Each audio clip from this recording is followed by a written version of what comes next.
ஓ முருகா! வெற்றிவேல் முருகா! வேலுண்டு வினையில்லை, மயிலுண்டு பயமில்லை. என் அன்பு தங்கமே, நீயும் உன் துணையும் சற்று மனக்கசப்போடு இப்பொழுது சிறிது காலமாக பிரிந்துள்ளீர்கள். இப்பொழுது உன்னுடைய அன்பானவர், நீ விரும்பியவர் உன்னோடு பேச வேண்டும் என்று முடிவெடுத்து விட்டார். அவர் பேச வருகையில் நிச்சயம் நீயும் பேசிவிடு என் தங்கமே. முன்பு நடந்த மனக்கசப்பான விஷயங்களை எல்லாம் மனதில் வைத்து கொண்டு அவரிடம் பேசாமல் இருக்காதே. அவரை புறக்கணிக்காதே. அவர் உன்னிடம் வந்து பேசுவார். அப்பா, நான் முடிவு செய்து விட்டேன். அவரும் அதே முடிவைத்தான் எடுத்திருக்கின்றார். நான் செய்த தவறை உணர்ந்து அவர் உன்னிடம் மன்னிப்பு கேட்பார். அப்பொழுது அந்த மன்னிப்பை நீ ஏற்றுக்கொள்ள வேண்டும். உண்மையான உறவுகளிடத்தில் தவறு செய்வது, மன்னிப்பு கேட்பது, சங்கடங்கள், மனக்கசப்புகள், பிரச்சனைகள் அனைத்தும் வருவது இயல்புதானே.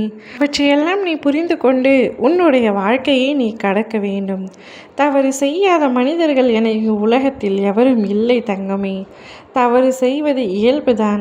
அதை புரிந்து கொண்டு உணர்ந்து கொண்டு மன்னிப்பு என்ற வார்த்தையை மனதார கேட்டால் அவற்றை நாம் ஏற்றுக்கொள்ளத்தான் வேண்டும். நீ கடந்த காலத்தையே நினைத்து கொண்டு அவரை வேண்டாம் என்று தண்டிக்க வேண்டாம், புறக்கணிக்கவும் வேண்டாம். இவ்வுலகில் பல உறவுகள் நீங்கள் இருவரும் சேரக்கூடாது என்று நினைத்து கொண்டிருக்கின்றார்கள்.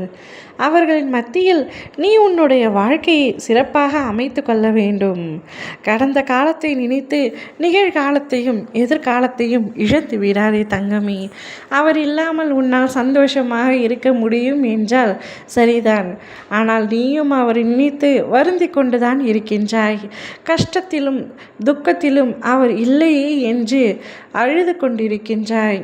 அப்படி இருக்கையில் அவராகவே உன்னிடத்தில் பேச வரும்பொழுது ஏதோ ஒன்று உன்னை தடுத்து கொண்டிருக்கின்றது.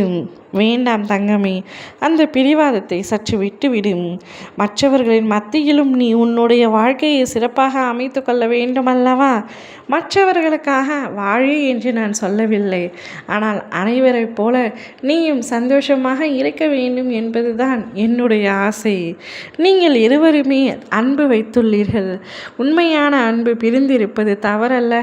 அதனால்தான் உங்களை சேர்த்து வைக்க வேண்டும் என்று நான் போராடி கொண்டிருக்கின்றேன். தவறுகள் புரிந்துவிட்டால் இனிமேல் நான் அவருடன் வாழ மாட்டேன் என்று நீ முடிவு செய்தால் வீணடிப்பது அவருடைய வாழ்க்கையை மட்டுமல்ல, உன்னுடைய வாழ்க்கையும் தான். நீ அவரை பற்றி நினைக்காமல் ஒரு நொடியும் இல்லை தங்கமே. துன்பங்கள் கஷ்டங்கள் அனைத்தையும் மறந்துவிட்டு இன்பத்தை பெற்றுக்கொள். நீ அவருடன் சீரும் சிறப்புமாக மகிழ்ச்சியாக வாழ வேண்டும். ஒருவரை ஒருவர் மனதார மன்னித்துவிட்டு அவர்களை ஏற்றுக்கொள்ள வேண்டும். நம்முடைய வாழ்க்கைக்கு அதுவே சிறப்பாகும். அவருக்காக இன்று ஒரு வாய்ப்பை கொடுத்து மகிழ்ச்சியாகவும் நிம்மதியாகவும் வாழ் தங்கமே. உன்னுடைய சந்தோஷம்தான் என்னுடைய சந்தோஷம். உன் வாழ்க்கை நீ நினைத்தபடி நிச்சயமாக அமைய வேண்டும் என்று நான் உன்னை ஆசீர்வதிக்கின்றேன். என் துணை நிச்சயமாக உனக்கு இருக்கும். உன் துணை நிச்சயம் உன்னை தேடி வந்து பேசுவார். அவரை மனதார ஏற்றுக்கொண்டு மகிழ்ச்சியாக வாழ். ஓ முருகா! வெற்றிவேல் முருகா!